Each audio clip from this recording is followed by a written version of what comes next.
Signed into law, a billion-dollar program to change the hearts and minds of Taliban fighters through local projects and jobs. The goal, says the bill's author, is to get pro-Taliban fighters, instead of fighting us, to join with us by putting them on a payroll to give those few dollars to tens of thousands of lower-level local Taliban people who are not there because of their religious fanaticism. It's modeled after the Sons of Iraq program, where coalition forces and the Iraqi government hired 100,000 Iraqis to forsake the insurgency there and join with the forces of stability. But this scholar, an experienced Afghanistan elections observer, says Afghanistan is a different proposition.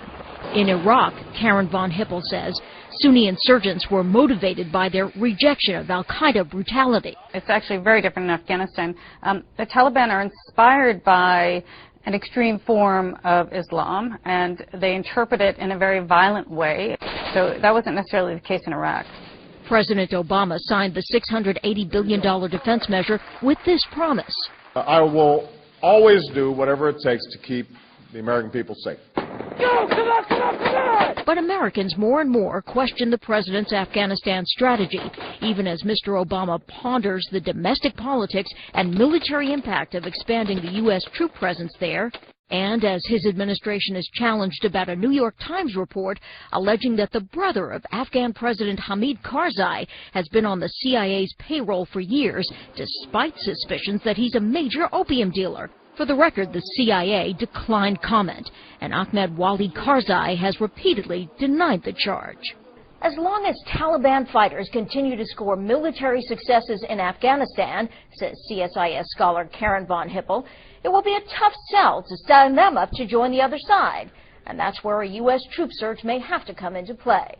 Louise Schiavone for CNN, Washington.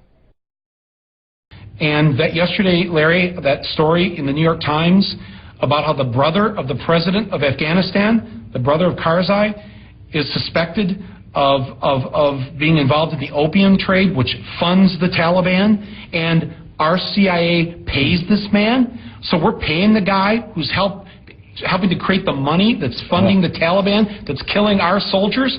Are we like an insane country? When is this going to stop? I want this ended. I want these troops home. Didn't he kind of run on a campaign to bring troops home from just about everywhere, and that he is kind of been accused of dawdling? There is a stunning new report this morning claiming that the brother of Afghan President Hamid Karzai is on the CIA payroll. Senior White House correspondent Bill Plant has more on that this morning. Good morning, Bill. Good morning to you, Harry. Ahmed Karzai has long been a kind of poster boy for corruption in Afghanistan. But now the New York Times is reporting that for much of the past 8 years, he's been on the CIA payroll getting money from the CIA. The U.S. has a prickly relationship with Afghanistan's President Karzai, but it has been openly critical of the president's brother, Ahmed Wali Karzai, long suspected of involvement in the country's booming illegal opium trade. The new report says the CIA pays Ahmed Karzai on a regular basis for a number of services, including helping to recruit a paramilitary force that operates at the CIA's direction. The timing of this revelation couldn't have been worse, I think, for the Obama administration. It undercuts the legitimacy of any argument we were making about the corruption of the Karzai regime. The report comes on the heels of a high-profile resignation. Matthew Ho was a Marine captain, then a civilian for the State Department in Afghanistan, and now he's the first U.S. official to resign in protest against the war.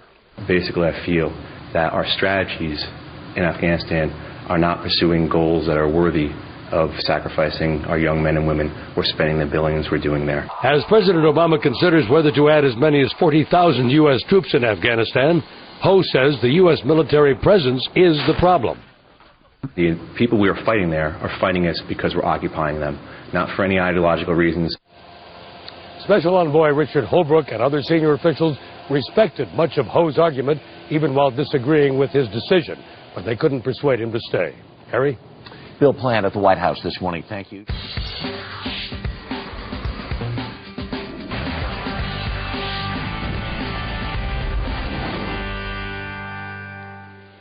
We know one thing, that the Afghan war resulted in a continuation of the dope trafficking, heroin, out of Afghanistan. For certain, the Central Intelligence Agency, which was once headed by George Bush Sr., was trafficking in heroin to finance their operations. They were trafficking in heroin out of Southeast Asia when General Khudin Shah in Shanland, which is in the heart of the Golden Triangle, was dealing with the Central Intelligence Agency. Khudin Shah was asked who was the #1 trafficker of heroin into the Western world. Who was the #1 man? And they said Richard Armitage, CIA operative. Oh, Armitage. He was made Assistant Secretary of Defense under Ronald Reagan, personally appointed. Of course, George Bush was really in operation then. He wasn't simply vice president, he was acting as president. The CIA has always been the enforcement arm of the Council on Foreign Relations. Practically every head of the CIA has been a member of the Council on Foreign Relations. So what's it all about? Trafficking in dope, killing, mass murder, corruption, overthrowing free countries to impose dictatorships? That's been the course. Communist China is getting the benefit of our loss. They gain, we lose. They get stronger, we get weaker. Reagan and Bush Sr., transferred about $17 billion in nuclear and conventional hardware, military hardware, to the Communist Chinese, who've executed more people than any nation on the planet Earth. The Communist Chinese about Hitlered Hitler at the height of his hysteria. They've mass murdered in excess of 100 million people.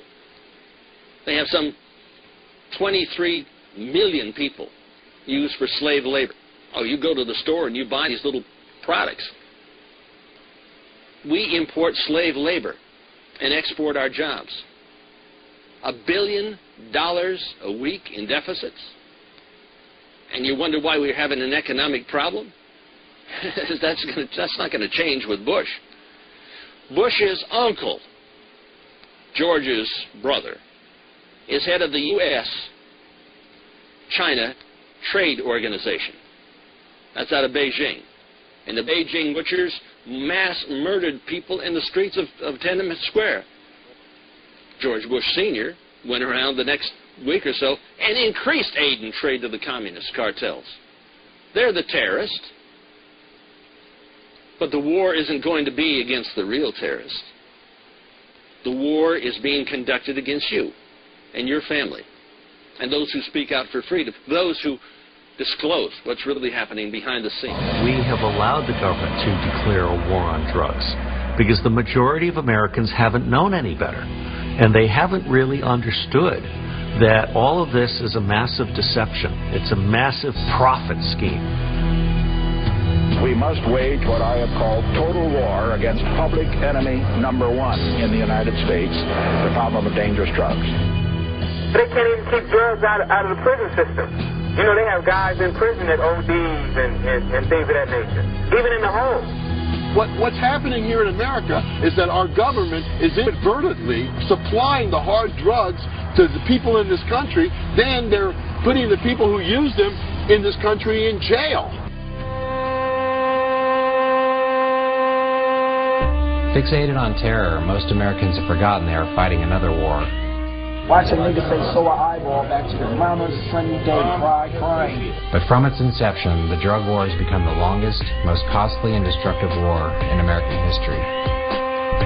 The drug war is a perfect continuing example of why we will never win the war on terrorism. Because it captures the ineffectiveness of the U.S. government, and it captures the fact that it's being used against poor people and not against the people who benefit most from drugs, which are the bankers that launder the money. We don't send nicotine addicts to jail, and we don't send alcoholics to jail. We shouldn't send drug addicts to jail. Oh my God, Do you mean they'll legalize marijuana and you can buy heroin at 7-Eleven? People have to realize that most of our history we didn't have federal laws against the use of drugs. $50 billion a year at the local, state, national level, clogging our courts year after year. I mean, people fighting the drug war need to articulate that what we're after is not blanket legalization, but decriminalization. Why in the world do we have millions of innocent young people wasting away in prison when the big people who are committing these huge, atrocious crimes are getting away every day? My own personal opinion, I think the jail cell is better than the rehab.